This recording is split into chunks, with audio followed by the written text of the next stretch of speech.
تلے پہ نماز پڑھنا افضل ہے یا زمین پہ؟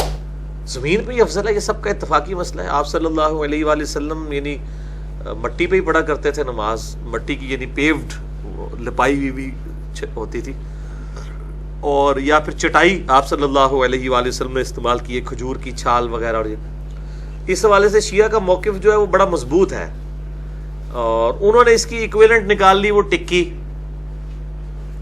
والا کانسیپٹ انہوں نے اسی کے تحت نکالا ہے۔ لیکن میں یہ سمجھتا ہوں یہ دین کے اندر انہوں نے ایک بدعت والا معاملہ کیا ہے کہ آپ نے دین میں ایک ایسی بڑی چیز داخل کی ہے کہ ہر بندے نے جیب میں ٹکی ڈالی ہوئی ہے، اب اس نے کرنا ہے، اس کی بجائے آپ اس کو ایمفسائز کرتے ہیں۔ جس طرح حرمین میں دیکھتا ہوں سخت سردیوں میں بھی، اور مجھے بڑا اچھا لگ رہا ہوتا ہے، جیسے ہی اقامت ہوتی ہے تو شیعہ جو ہے نا وہ ہمیشہ جہاں پہ ماربل ہوتا ہے نا وہاں پہ جا کے کھڑے ہو جاتے ہیں، صفے بنا لیتے ہیں، وہ قالینوں پہ نہیں نماز پڑھتے، کیونکہ ماربل بھی زمین کی جنس سے ہے، تو وہ ظاہر ہے وہ اس کو کہتے ہیں سنت کے مطابق نماز ہے۔ یہی چیز امپلیمنٹ کر دیں اپنی مسجدوں کے اندر بھی، یا یہ کر لیں کہ مسجد کی قالین ہو اور جس سجدے والی جگہ کے اوپر نا کھجور کی چھال کی ایک چھوٹی چٹائی بنا دی جائے 6 انچ کی، ایسے تھرو آؤٹ۔ یہ خالی میں شیعوں کو نہیں مشورہ دے رہا، سنیوں کو بھی دے رہا ہوں، ٹھیک ہے؟ پھر اپنی خیر منا لو تسی۔ خمرہ کیوں جی ندیم بھائی، ندیم بھائی نے کہا سی خمرہ اسی اتنے بچھا لی ہے۔ خمرہ وہ چٹائی تھی نا جو آپ صلی اللہ علیہ وسلم کھجور کی چھال کی، وہ بھی زمین کی جنس سے ہوتی ہے نا، شیعہ کے نزدیک اس کے اوپر بھی یہ ٹھیک ہے۔ یہ افضلیت اور غیر افضلیت کا مسئلہ تھا، یہ وہ حلال و حرام والا مسئلہ نہیں تھا۔ خاک پر سجدہ، سجدگاہ ایک ایسا عنوان ہے کہ جو قرآن و سنت سے ثابت ہے۔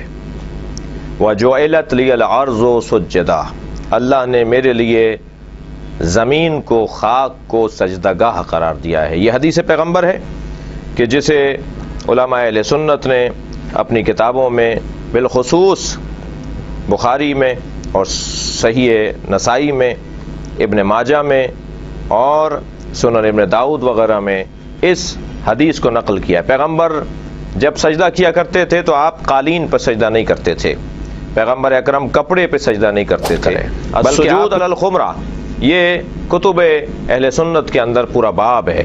خمرہ، ٹھیکرے پہ سجدہ، اور مٹی، پختہ مٹی پہ سجدہ، یہ پیغمبر کی سنت ہے۔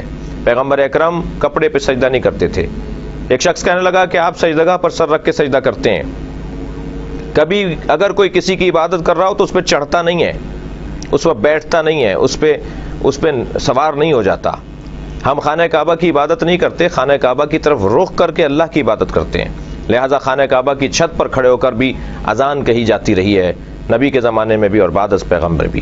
اسی طرح اگر سجدگاہ، جو خاک جس پر ہم سر رکھ کر سجدہ کر رہے ہیں، اگر ہم اس کو سجدہ کر رہے ہیں تو کبھی بھی اس پہ سر نہیں رکھیں گے، بلکہ اسے اپنے سر سے آگے رکھیں گے، تب جا کر اس خاک کا سجدہ شمار ہوگا۔